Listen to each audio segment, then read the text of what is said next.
Barrister Suman ছিল আগাগোড়া একটা ভণ্ড সুবিধাবাদী প্রতারক ভোট চোরের দোষর। যে সে ওপেন ডিবেটে আসুক আমার সাথে, তাকে আমি আঙ্গুল দিয়ে ধরে ধরে দেখাই দিব যে এই জায়গায় তার কি দোষ ছিল। দরকার হলে আপনারাই আয়োজন করেন। ব্যারিস্টার সুমন ছিল একজন প্রতারক, একজন ভণ্ড, একজন সুবিধাবাদী লোক। সম্মানিত দর্শক, আপনারা তো ভিডিওর প্রথমে একটু ভিডিও দেখতে পারছেন যে এই লোক ব্যারিস্টার সুমনের নামে এই কি বলতেছেন। ভিডিওটা খুবই চাঞ্চল্যকর একটি ভিডিওটা শেষ পর্যন্ত দেখবেন, তাহলে আপনারা সকল তথ্য জানতে পারবেন। এই ব্যারিস্টার সুমন কি আসলেই ধান্দাবাজ, আসলেই কি ধোঁকাবাজ, আসলেই কি নাটকবাজ, সকল তথ্য আপনারা এই ভিডিওতেই জানতে পারবেন।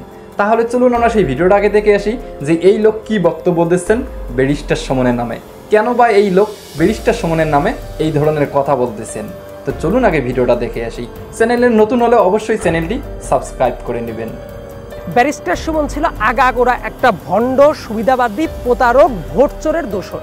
যে সে ওপেন ডিবেটে আসুক আমার সাথে, তাকে আমি আঙ্গুল দিয়ে ধরে ধরে দেখাই দিব যে এই জায়গায় তার কি দোষ ছিল। দরকার হলে আপনারাই আয়োজন করেন। তো যারা যারা অনেক কথা বলছে, আমি কারণ নাম উল্লেখ যদি নাও করি, আমি এমন দালালকে চিনি যারা একটা দুইটা জায়গায় না, সেই স্বৈরাচারের হাতকে শক্তিশালী করার জন্য অজস্র ক্যাম্পেইন করে বেরিয়েছে। যে জাতি পার্লামেন্টে মমতাজের গান শুনেছে, যে জাতি মাশরাফি, সাকিব আল হাসান, ব্যারিস্টার সুমনের মতো ভণ্ডদেরকে পার্লামেন্টে সহ্য করেছে, সে জাতি যদি আসিফ আর নাহিদকে যদি সহ্য করতে না পারে, তার মানে আমি বলবো যে তারা আসলে আফসোস লীগের সদস্য। আপনি তো অনেক আগে থেকেই দেশ নিয়ে কনসার্ন, যেমন রাফসানদার ছোট ভাইয়ের বাবার 3 কোটি টাকার ঋণ খেলাপি, মতিউরের 15 লাখ টাকার ছাগলকাণ্ড আপনি এক্সপোজ করেছিলেন। তো এখনও সব বড় বড় নেতাদের ভণ্ডামির মুখোশ খুলে দিচ্ছেন। অনেকে মনে করে এই কাজগুলো করার জন্য আপনার পেছনে হয়তো কোনো পজিটিভ ব্যাকআপ রয়েছে।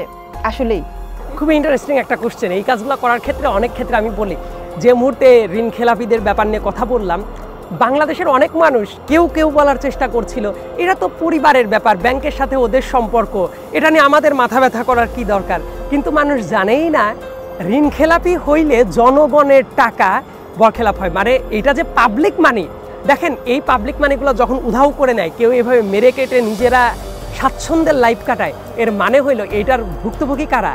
আমি, আপনি, সবাই। এইভাবেই তো দেশ থেকে এই হাজার হাজার কোটি টাকা লুটপাট হয়েছে। তাহলে মানুষ দেখেন ওই সেন্সটাই নাই এটা যে তাদের পকেট থেকে কাটা টাকা। আবার দেখেন যে মুহূর্তে ছাগলকাণ্ড নিয়ে এক্সপোজ করা হলো, বিভিন্ন মানুষ এটা বলার চেষ্টা করছিল এইভাবে আগাবে কিনা, কারণ একটা সিস্টেমই তো নাই। সো এই ব্যাপারগুলো করার কারণে আমার কিন্তু প্রচণ্ড প্রেশার যায়। ইনফ্যাক্ট ছাগলকাণ্ড করার পরে আমার পর কী পরিমাণ সাইবার অ্যাটাক হয়েছে সেটা কিন্তু প্রত্যেকটা মেইন স্ট্রিম মিডিয়াতেও এসেছিল। তারপরে বিভিন্ন হুমকি ধামকি, এমনকি এনবিআর অফিসের তো আমি শত্রুই হয়ে গেলাম। এই কাজগুলো করার জন্য যে শ্রমটা দিতে হয়, মানুষ এটা না দেখে হঠাৎ করেই মনে করে আরে বোধ হয় যে অদৃশ্য কোনো শক্তি। তো এতই যদি অদৃশ্য শক্তি থাকতো, শেখ হাসিনার স্বৈরাচার 15 বছর কিভাবে টিকে থাকলো? মানে আমাদের ধারণাটা এমন, কেউ কোনো কাজ করলেও ব্যাপারটা হলো ও উনি বোধ হয় এইটা, উনি বোধ হয় ওইটা। ইনফ্যাক্ট মতিউরের এই ব্যাপারটা যখন আমি সামনে নিয়ে আসলাম, কিছু কিছু মানুষ আমি অনলাইনেই দেখেছি, তারা বলার চেয়ে ও ওকে তো এজেন্সির লোক, ডেফিনেটলি ইন্টেলিজেন্সের লোকজন ওকে বোধ হয় এগুলো ফিট করেছে। যাদের কাছে আমার লাইফটা পর্যন্ত আমি রিস্কে ছিলাম, ওইগুলো দেখে ফেসবুকে আমি শুধু হেসেছি, কারণ মানুষের বাক স্বাধীনতা আছে, অনেক কিছুই বলতে পারে। কিন্তু আমার কথা যে কাজের কাজটা করে যেতে হবে, ওই ধরনের যদি সাপোর্টই থাকতো তাহলে তো আমি অনেক বড় কিছু করে ফেলতে পারতাম।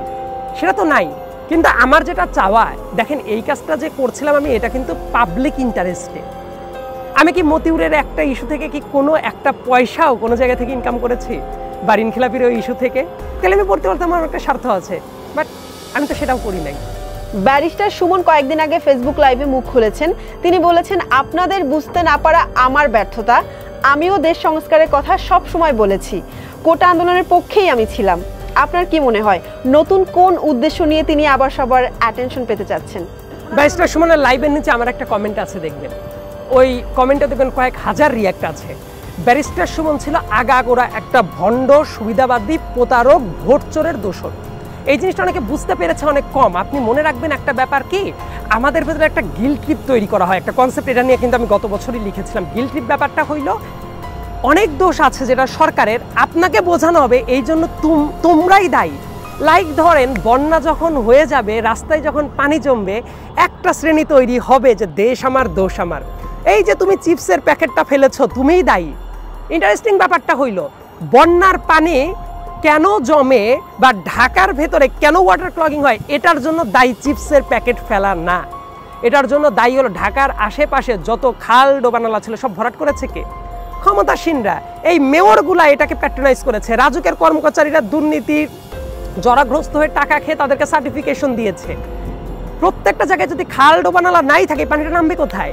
সম্মানিত দর্শক শ্রোতা, এই সাংবাদিক কিন্তু সকল কুকর্ম ফাঁস করে দিয়েছিলেন এবং রাফসান্দার ছোট ভাইয়ের এবং রাফসান্দার পরিবারের যে কুকর্ম ছিল সেটাও কিন্তু ফাঁস করে দিয়েছিল। তার মানে ভিডিওটা খুবই চাঞ্চল্যকর একটি ভিডিও। ভিডিওটা আগে শেষ পর্যন্ত দেখি, তারপর বিস্তারিত নিয়ে কথা বলবো। চলুন আগে ভিডিওটা শেষ পর্যন্ত দেখি। দায়িত্ব কি নাগরিকের ছিল? আপনি এটার জন্য ট্যাক্স দিচ্ছেন না? আপনি কিন্তু ট্যাক্স দিচ্ছেন, সব কিছু করছেন, তো তারা কি তাদের দায়িত্ব পালন করে নাকি তারা এই টাকাগুলো লুটে পুটে খায়? মানে আপনাকে বোঝাবে যে আপনার চিপসের প্যাকেটে ফেলেন জন্য এইরকম জলাবদ্ধতা হচ্ছে। ইনফ্যাক্ট সেটা 0.00001% দায়ী হইতে পারে, কিন্তু বড় বড় কারণগুলোকে আপনি কিন্তু হাইড করে ফেলছেন। এই যে গিল্ট ট্রিপ তৈরি করার একটা খুব পপুলার তত্ত্ব ছিল ব্যারিস্টার সুমনদের মতো লোক, এবং তারা যে কাজটা করতো তাদের কাজের ভেতরে আমি তো বললাম সাক্ষাৎ ইবলিসকে আপনি দায় মুক্তি দিয়ে তার আশেপাশের ছোট ছোট শয়তানদেরকে যখন আপনি বলবেন অমুকে খারাপ তমুকে খারাপ, আপনি তো পুরো সিস্টেমটাকে চেঞ্জ করতে চাচ্ছেন না। শেখ হাসিনাকে বসিয়ে রেখে দেশটা সংস্কার করা পসিবল? আচ্ছা, ব্যারিস্টার সুমনের আগের দিনের ওই স্টেটমেন্ট দেখবেন শেখ হাসিনা ভুল করতে পারে না, তাকে বোঝাইলে সব করা যায়। এই টাইপ কথার মানে কি? একটা জাতির সাথে পিওরলি ফাইজলামি টাইপ কাজ কারবার। সো ব্যারিস্টার সুমন এই কাজগুলো করতে, এবং উনি যে কাজগুলো করার দরকার ছিল খুবই সেন্সিটিভ কাজ, সেই ব্যাপারগুলো নিয়ে উনি কখনোই কথা বলতো না। উনি সেটা নিয়েই কথা বলতো যতক্ষণ পর্যন্ত কথা বললে আসল জায়গা শেখ হাসিনা এবং তার আশেপাশের বড় বড় বিগশট যারা আছে তাদের অ্যাকাউন্টেবিলিটির বাইরে রাখা যায়।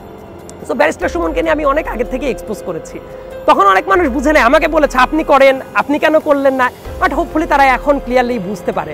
ব্যারিস্টার সুমনকে কিন্তু আমি ওপেন চ্যালেঞ্জ জানিয়েছি যে সে একটা অনলাইন ডিবেটে আসুক। সে বলছে না যে তাকে বুঝতে পারি নাই, তাকে কিভাবে হারে হারে বুঝেছি তাকে আমি একটা ওপেন চ্যালেঞ্জ জানাই। দরকার হলে আপনারাই আয়োজন করেন যে সে ওপেন ডিবেটে আসুক আমার সাথে, তাকে আমি আঙ্গুল দিয়ে ধরে ধরে দেখাই দিব যে এই জায়গায় তার কি দোষ ছিল। সে যদি আমার প্রশ্নগুলো সদুত্তর দিতে পারে, মনে করব ঠিক আছে আমি ভুল, ব্যারিস্টার সুমন কারেক্ট। আমি একটা ওপেন চ্যালেঞ্জ জানিয়ে দিচ্ছি। সো সুমন সাহেব যাই বলুক না কেন, এখন তার ভণ্ডামির স্বরূপ মানুষ জানে। আর তার যদি এখনো মনে হয় তাকে এক্সকিউজ মানে ডিফেন্ড করবে, দেন আমি তাকে ওপেন চ্যালেঞ্জ জানাইলাম। You may arrange. এখন বাক স্বাধীনতার উদাহরণ নিয়ে অনেকে ছাত্র সমন্বয়কদের ছোটখাটো ভুল ত্রুটি নিয়ে আলোচনা সমালোচনা করার চেষ্টা করে, যেমন সরকারি চাকরি চাইতে এসে সরকার হয়ে গেছে, ওরাও হয়তো স্বৈরাচারী আচরণ করবে কিছুদিন পরে, ইত্যাদি ইত্যাদি। আবার অনেকে মনে করছে এখন বাক স্বাধীনতারও অপব্যবহার করছে কিছু মানুষ। এই বিষয়টি আপনি কিভাবে বিশ্লেষণ করবেন? এত দ্রুত আসলে কোনো কনক্লুশনে আসার সময় হয়নি। তারাও আসলে ভালো কাজ করেছে এবং হয়তোবা সামনেও করবে। যে জাতি পার্লামেন্টে মমতাজের গান শুনেছে, যে জাতি মাশরাফি, সাকিব আল হাসান, ব্যারিস্টার সুমনের মতো ভণ্ডদেরকে পার্লামেন্টে সহ্য করেছে, যে জাতি মখা আলমগীর, ওবায়দুল কাদের, হাসান মাহমুদ, আরাফাতের মতো স্রেফ ননসেন্সদেরকে সহ্য করেছে, সে জাতি যদি আসিফ আর নাহিদকে যদি সহ্য করতে না পারে, তার মানে আমি বলবো যে তারা আসলে আফসোস লীগের সদস্য। আমি একটা নাম দিয়েছি, আফসোস লীগ, হতাশা লীগ, নিশ্চুপ লীগ। এরা 16টা বছর কোনো অন্যায়ের প্রতিবাদ করে নাই। ঘুষ, গুম, খুন, হত্যা, স্বৈরাচারিতা, ভোট চুরি করা, তারা একটা বেনিফিশিয়ারি ছিল। দেখবেন তারা এসে হঠাৎ করে চাচ্ছে 15 দিনের ভেতরে দেশটা জান্নাতুল ফেরদৌস হয়ে যাক।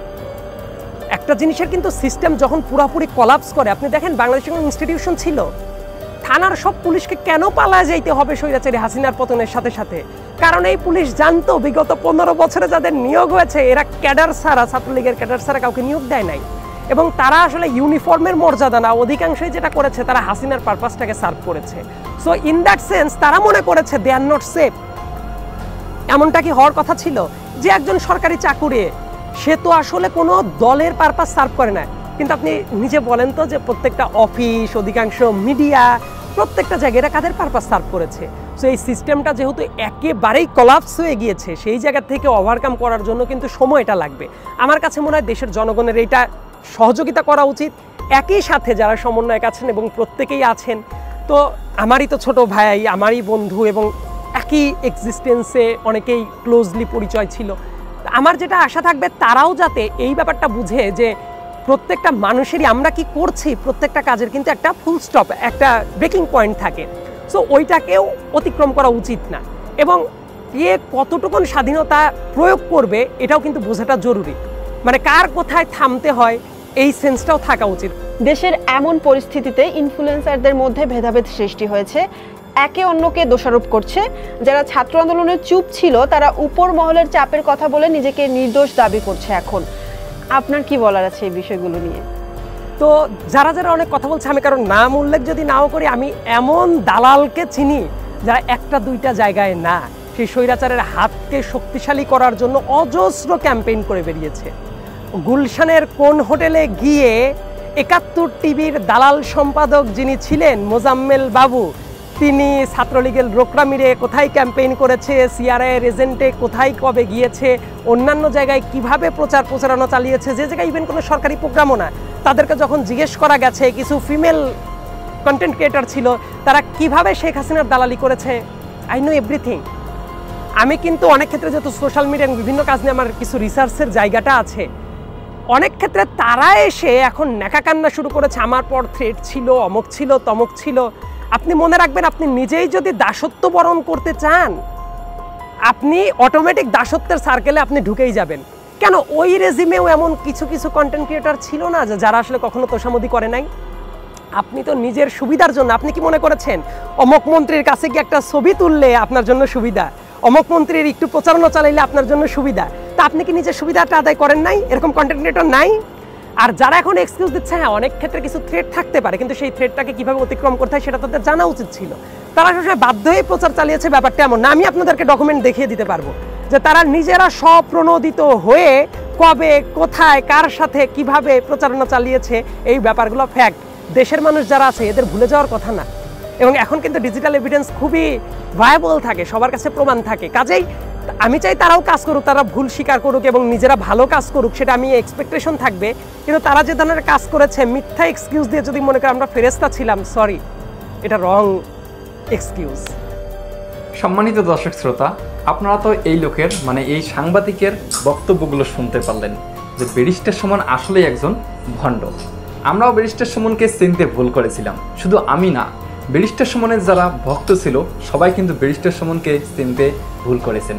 এই ব্যারিস্টার সুমন মানবতার নামে একজন প্রতারক। তিনি বাংলাদেশ থেকে কিভাবে পালিয়ে গিয়েছেন বর্তমানে বাইরের দেশে। বর্তমান সময়ে ব্যারিস্টার সুমন আবারও মানবতার ফেরিওয়ালা হতে চাচ্ছেন। কিন্তু এই ব্যারিস্টার সুমন বাইরের দেশ থেকে ১ লক্ষ টাকা পাঠিয়ে দিয়েছেন বন্যা ত্রাণ দেওয়ার জন্য। এই ব্যারিস্টার সুমনকে আবারও আপনারা বিশ্বাস করবেন কিনা অবশ্যই আপনার মূল্যবান মতামতগুলি কমেন্ট বক্সে লিখবেন। তবে ব্যারিস্টার সুমন যে একজন প্রতারক, সত্য কখনো চাপা থাকে না, আর মিথ্যা কখনো চাপা থাকে না। একদিন হলেও এটি প্রকাশ হবে। এই ব্যারিস্টার সুমন যেভাবে ধোঁকা দিয়েছিলেন, 6 মাস পরেই কিন্তু তিনি ধরা খেয়ে গেলেন। সম্মানিত দর্শক শ্রোতা, এই বিষয়গুলো নিয়ে আপনাদের মূল্যবান মতামতগুলি কমেন্ট বক্সে লিখবেন। তো ধন্যবাদ সকলকে, নেক্সট ভিডিওতে দেখা হবে। আল্লাহ হাফেজ।